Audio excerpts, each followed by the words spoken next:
やべえ、やりすぎた俺。まあいいや、緩めればいいっしょ。うい、切ります。その時のコツが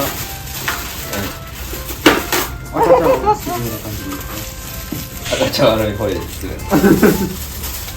こんなんでいいんだ。終わり？これでいいだって、ちゃんと右だって右でちゃんと吸い込む。オッケー。これで完成。で、じゃあもうこれを火にぶち込んでいきますか。行きましょう。じゃあ、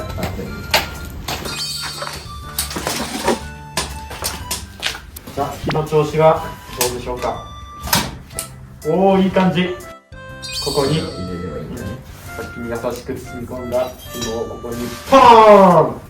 これどこに入れればいい？いいよ、その辺で。お？そう、うまく入れて。美味しくなれ。うわまたお祈りします。美味しくなれ。ー！美味しくなれ。